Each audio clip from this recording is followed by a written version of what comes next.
दीपक में अगर फूल बनता है तो तुरंत ही 3 काम शुरू कर दीजिए। इन 3 कामों को करने से आपकी किस्मत बदल जाएगी, भगवान आपसे बहुत प्रसन्न होंगे और आपके सभी बिगड़े काम बनने लगेंगे। भक्तों, 2 दिन पहले संपन्न हुई कथा में बताया कि यदि आपके दीपक में फूल बनता है तो इसे बहुत गंभीरता से लेना चाहिए, क्योंकि यह संकेत है कि परमेश्वर भगवान की कृपा अब आप पर होने वाली है। जो भी कठिनाइयां आपको लंबे समय से परेशान कर रही थी वे समाप्त होंगी। आप आर्थिक रूप से मजबूत होंगे, आपकी मनोकामनाएं पूर्ण होंगी और भगवान स्वयं आपके घर में वास करेंगे। भक्तों, हमारी बात पे थोड़ा गौर कीजिए। दीपक में फूल कब बनता है और क्यों बनता है? देखिए, जब भगवान आपको कोई संकेत देते हैं, खास तौर पर आपकी पूजा स्वीकार होने के समय, तब दीपक में फूल बनते हैं। वैसे तो भगवान कई प्रकार से संकेत देते हैं, कुछ संकेत हम समझ पाते हैं और कुछ नहीं भी समझ पाते। जैसे कभी सपने में भगवान दर्शन दे देते हैं, कभी पूजा करते समय फूल अपने आप गिर जाता है, कभी बार बार भगवान के दर्शन होने लगते हैं, या फिर ऐसा लगता है मानो भगवान की मूर्ति आपको देखकर मुस्कुरा रही हो। भक्तों, ये सभी संकेत बताते हैं कि आपकी मनोकामना पूर्ण होने वाली है।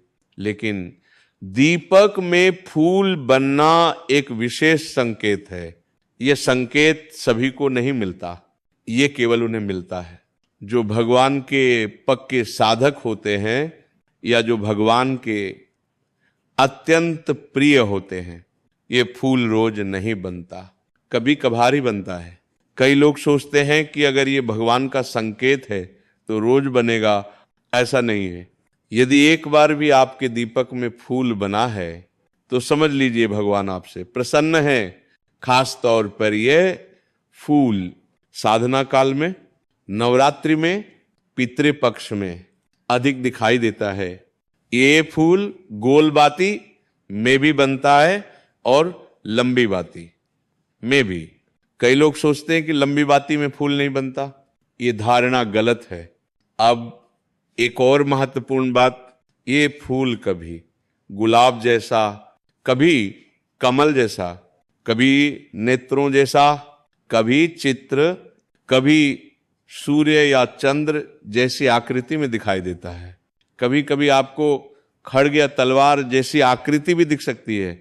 भक्तों, ये अलग अलग आकृतियां अलग अलग देवताओं के संकेत होती हैं। जैसे यदि पुष्प की आकृति बनती है तो यह माता रानी की कृपा का संकेत है।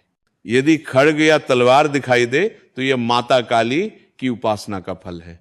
महाराज बताते हैं कि दीपक में फूल इसलिए महत्वपूर्ण होता है क्योंकि आपकी पूजा से प्रसन्न होकर भगवान स्वयं आपके घर आते हैं और दीपक के माध्यम से संकेत देते हैं। यदि दीपक तेज गति से जलता है तो भी यह प्रसन्नता का संकेत है, लेकिन दीपक में फूल बनना सबसे बड़ा संकेत माना गया है। अब भक्तों, यदि आपके दीपक में फूल बन गया है तो आपको ये 3 काम तुरंत शुरू कर देने चाहिए। पहला काम, जब तक दीपक जल रहा हो उस फूल को न तोड़ें। जब दीपक शांत हो जाए तो किसी चिमटी से उस फूल को निकाल ले, उसमें थोड़ा सा घी मिलाए और सिंदूर मिलाएं। यदि आप हनुमान जी या माता काली के भक्त हैं तो उसमें कुमकुम या चंदन भी मिला सकते हैं। इससे रोज तिलक करें। इस तिलक की शक्ति इतनी प्रबल होती है कि आपके कार्य स्वतः बनने लगते हैं, लोग आपके प्रति सकारात्मक सोचने लगते हैं, सामने वाला व्यक्ति आपके अनुसार व्यवहार करने लगता है। जैसे सूर्य का तेज होता है वैसे ही इस तिलक से आपके चेहरे से सकारात्मक ऊर्जा निकलती है। यदि तिलक न कर सके तो इसे कान के पीछे या गर्दन के पीछे लगा लें। यदि नौकरी नहीं लग रही तो नौकरी लगने के योग बनते हैं। जिस समस्या का कोई समाधान नहीं दिखता उसका समाधान मिलने लगता है। दूसरा काम, आपको मंत्र जाप शुरू करना चाहिए, चाहे वह 40 हो, सहस्त्र नाम हो या कोई भी मंत्र जिसे आप जपना चाहते हो, महाराज बताते हैं तिलक से आपको लगभग 20% ऊर्जा मिलती है, लेकिन इस समय मंत्र जप करने से 80-90% तक आध्यात्मिक ऊर्जा प्राप्त होती है।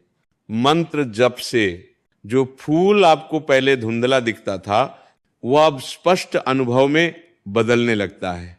आप भगवान की उपस्थिति को महसूस करने लगते हैं। तीसरा काम, आपको भगवान को भोग अर्पित करना चाहिए। भक्तों, सभी योनियां, देव योनि, मनुष्य योनि, जीव योनि, सब भोग से ही तृप्त होती है। आप भोग में मिष्ठान, 2 लौंग बतासे या सबसे उत्तम पहली रोटी में थोड़ा सा गुड़ मिलाकर भगवान को अर्पित करें। 15-20 मिनट बाद उसे पूरे घर में बांट दें। भोग अर्पण करते समय आंखें बंद करें और भगवान का आवाहन करें ताकि वे भोग स्वीकार करें। इन 3 उपायों से भगवान स्थायी रूप से आपके घर में वास करते हैं और हर प्रकार की विपत्ति का नाश करते हैं। भगवान की कृपा के 8 लक्षण महाराज बताते हैं। शांति और क्षमा, घोर अपमान के बाद भी मन शांत रहना हरि कृपा का संकेत है। दोष दर्शन से दूर रहना, दूसरों की बुराइयों की बजाय अच्छाइयां दिखने लगें।